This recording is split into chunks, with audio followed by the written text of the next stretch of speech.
محمد لقمان کرک سے میں رمضان المبارک میں قرآن ترجمہ کے ساتھ پڑھنا چاہتا ہوں، آپ رہنمائی فرمائیں کہ کس مترجم کی تلاوت کروں؟ شکریہ۔ بالکل کسی مترجم کی تلاوت آپ نے نہیں کرنی، یہ بات یاد رکھیں۔ ہاں، بندہ جب قرآن کے ترجمے اٹھا کے اس میں غور و خوض شروع کرے گا، یہ گمراہی کا دروازہ کھلے گا۔ میری جان من، قرآن کریم اتنا لاوارث نہیں ہے کہ آپ اس کو بغیر قرآن کے ماہر کے پڑھنا شروع کر دیں۔ ڈاکٹری میڈیکل کی کتاب آپ بغیر ماہر کے نہیں پڑھتے، تو قرآن کریم بغیر ماہر کے آپ کیوں پڑھیں گے؟ ترجمے آپ کے لیے نہیں ہے، یہ طالب علم کے لیے ہے، یہ انڈر کنسٹرکشن عالم کے لیے ہے، جو ابھی زیر تعمیر ہے، یہ اس کی مدد کے لیے ہے۔ آپ کو چاہیے آپ نے ترجمہ پڑھنا ہے تو کسی عالم دین کی زیر نگرانی پڑھیں۔ جی پیچھے اللہ ہی ہے، اچھا اللہ پیچھے رکھنے ہستے؟ یہ دیکھیں حدیث میں لکھا ہوا ہے نماز کا طریقہ، اور نہیں جی ہمارے امام صاحب نے بھی تو وہی کچھ بتایا نا، پیچھے تھے اتنے بھی نبی علیہ السلام نے، نبی علیہ السلام پیچھے رکھنے کے لیے؟ میرے نبی سا ہے ہی کوئی نہیں، تیرے بابے تھے شے ہی کوئی نہیں، اللہ پیچھے، رسول پیچھے، آگے تمہارے بابے۔ عزتیں اویل کی ہیں تم نے اللہ اور اس کے رسول کے نام کے اوپر، چندے کھائے ہیں تم نے رسول اللہ کے نام کے اوپر صلی اللہ علیہ وآلہ وسلم، سواریاں سوار کی ہیں تم نے مکے اور مدینے کے نام کے اوپر، اور غداری کی ہے اپنے دین کے ساتھ۔ ممبروں پہ چڑھ کے کہتے ہو قرآن و حدیث ڈائریکٹ نہ پڑھنا، گمراہ ہو جاؤ گے۔ محمد لقمان کرک سے میں رمضان المبارک میں قرآن ترجمہ کے ساتھ پڑھنا چاہتا ہوں، آپ رہنمائی فرمائیں کہ کس مترجم کی تلاوت کروں؟ شکریہ۔ بالکل کسی مترجم کی تلاوت آپ نے نہیں کرنی، یہ بات یاد رکھیں۔ ہاں، بندہ جب قرآن کے ترجمے اٹھا کے اس میں غور و خوض شروع کرے گا، یہ گمراہی کا دروازہ کھلے گا۔ میری جان من، قرآن کریم اتنا لاوارث نہیں ہے کہ آپ اس کو بغیر قرآن کے ماہر کے پڑھنا شروع کر دیں۔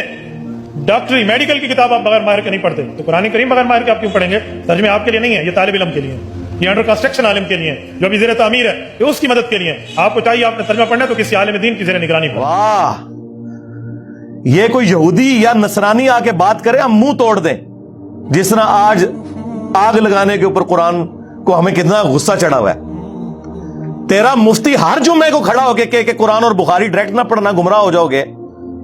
آگ تو یہ لگا رہا ہے، وہ آگ تو ایک دن تھی، اس سے کوئی فرق نہیں پڑا۔ قرآن کے ملینز آف کاپیز دنیا میں موجود ہیں، ملینز آف حافظ قرآن ہے، قرآن کو کوئی آگ نہیں لگا سکتا، دنیا سے ختم نہیں کر سکتا۔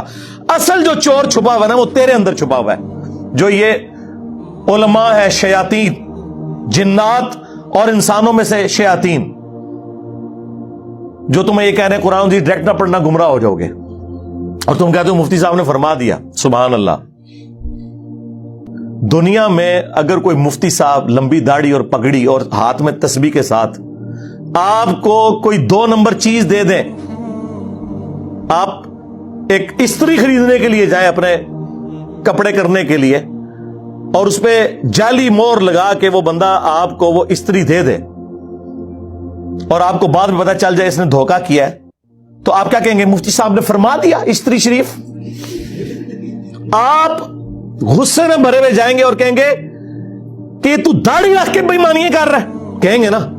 تو یہ داڑھی والے جو مولوی ممبروں پہ چڑھے ہوئے جھوٹ سکھا رہے ہیں آپ کو، ان کو کبھی آپ نے کہا؟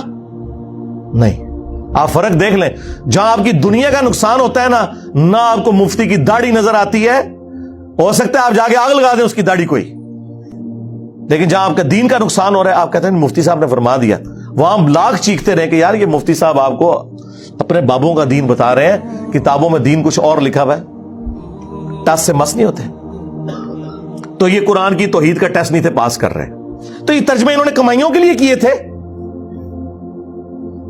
یہ تو کوئی نہیں کہے گا کمائی کے لیے کیے، تو اس لیے کیے تھے کہ پبلک کو پتا چلے قرآن میں کیا لکھا ہوا ہے، وہ آپ پڑھنے نہیں دے رہے۔ ہمارے ایک شیعہ دوست ہیں عالم دین، ماشاءاللہ بہت اچھا کام کر رہے ہیں، ان کا ایک جملہ گولڈن جملہ ہے، انہوں نے کہا کہ آج کوئی غیر مسلم آ کے آپ سے یہ کہے کہ میں مسلمان ہونا چاہتا ہوں یا ابھی ہوا ہوں، مجھے بتائیں، میں نے اسلام کو اسٹڈی کرنا ہے کہ اسلام کی مجھ سے کیا ریکوائرمنٹ ہے، میرا خدا مجھ سے کیا چاہتا ہے، میرا اللہ مجھ سے کیا ڈیمانڈ کرتا ہے، تو آپ اسے کون سی کتاب پڑھنے کے لیے دیں گے؟ تو ساروں کا جواب یہ ہوگا کہ قرآن پڑھنے کے لیے دیں گے، اور آگے سے وہ گورا یہ پوچھ لے کہ بھائی آپ نے بھی اسی قرآن کو پڑھ کے اپنے عقیدے صحیح کیے تھے؟ ہاں، تو منہ اڑ کے بیٹھ جاؤ گے۔ اس کا جواب یہ نہیں ہوگا کہ میں نے، میرے پرکھے جو بھی کسی نے نہیں قرآن ترجمے نال پڑھا ایسی اللہ دے فضل نال، جدوں دا انہوں نے کلمہ پڑھیا ہوں تک کسی نے قرآن ترجمے نال نہیں سی پڑھیا۔ اس کی وجہ میں آپ کو بتا دیتا ہوں، قرآن کا ترجمہ